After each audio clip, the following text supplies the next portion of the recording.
কিন্তু মনে মনে আমি জানতাম যে এই ছবিটা ভালো হবে। রাক্ষসকে আমি কখনো ভয় পাইনি, আর এখন তো রাক্ষসকেই আমি সবচেয়ে বেশি ভালোবাসি। এখন অনেকটা চেঞ্জ আমার লাইফ। আমার মনে হয় যে আমার ক্যারেক্টারে অনেকটাই সুযোগ ছিল, আছে এই ফিল্মে।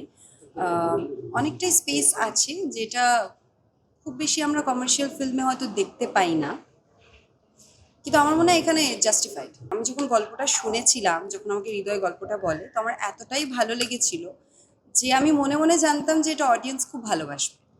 তাই ওরকম কিছু এক্সপেকটেশন আমি সত্যি করিনি। আমি করেছি বিকজ আমি এই গল্পটা করতে চেয়েছি, আমি এই চরিত্রটা প্লে করতে চেয়েছি। তাই পুরোপুরি গল্পটা ভালো লাগা। আর অফকোর্স আমি বারবার বলছি, এটা মেহেদী হাসান হৃদয়ের ছবি, রিয়েল এনার্জি প্রোডাকশনের ছবি। সো সেইভাবেই আমি চুজ করেছি, বাট ওরকম যে আমি এক্সপেকটেশন নিয়ে কিছু করেছি সেটা নয়। কিন্তু মনে মনে আমি জানতাম যে এই ছবিটা ভালো হবে। আর এখন আমার মনে হয় যেহেতু কিছু এক্সপেক্ট করিনি বলে এখন অনেক বেশি ভালো লাগছে। তো আমি তো বললাম যে আমি ভীষণ ফুডি, আমি বাংলাদেশের খাবার খুব পছন্দ করি। আপাতত ঘুরছি না, সারাদিন টিমের সাথেই থাকছি। কারণ আমি এসেছি টিমের সাথে থাকার জন্যই, রাক্ষসের জন্য। তো ঘুরবো, খাওয়া দাওয়া হচ্ছে, ভালো খাওয়া দাওয়াই হচ্ছে, বিরিয়ানি থেকে শুরু করে মাছ থেকে শুরু করে সব কিছু। কিন্তু এই যে ঘোরার ব্যাপারটা, সেটা পরের বার করবো। এখন শুধু টিমের সাথে গল্প, আড্ডা আর সময় কাটানো ভালো লাগছে। ফার্স্টে তো শুটিং এক্সপিরিয়েন্স খুব ভালো আমার।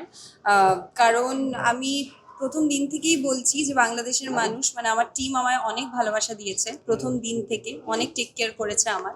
আর শ্যুট আমরা খুবই অনেস্টলি ভীষণ হার্ডওয়ার্ক দিয়ে আমরা এই কাজটা করেছি।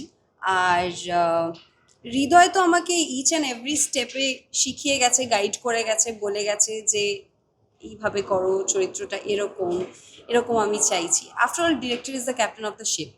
তো আমাকে যেইভাবে বলেছে ও এভরি স্টেপে বুঝিয়ে গেছে, আমি সেরমভাবেই করেছি। আমি ফুল ব্লাইন্ড ট্রাস্ট রেখেছিলাম হৃদয়ের ওপর। অ্যান্ড আমার মনে হয় সেটা খুব ভালো করেছি যে আমি ওর উপর ব্লাইন্ড ট্রাস্ট করেছি। আর সিয়ামের অপোজিটে অফকোর্স ভীষণ ভালো লাগছে, কারণ আমি বারবারই বলেছি ও ভীষণ সাপোর্টিভ, ভীষণ helpful, and he is a friend. তো আমরা প্রত্যেকটা সিনের আগেই অনেক কিছুই ডিসকাস করে, আলোচনা করে সিনসগুলো করেছি, so that we stay comfortable. And সেইভাবে আমরা চেষ্টা করেছি যেন আমরা আরও ভালো করতে পারি। And it's always a team work. আর রিয়েল এনার্জি প্রোডাকশনের ব্যাপারে কি বলবো, Azim and Sharin is like very close to me day one থেকে। তো আর Sharin is like a sister. তো খুবই ভালো সম্পর্ক। অ্যান্ড ওরা আমার অনেক, মানে কখনো কোনো প্রবলেম হয়নি, অ্যান্ড আশা করছি কখনো প্রবলেম হবে না।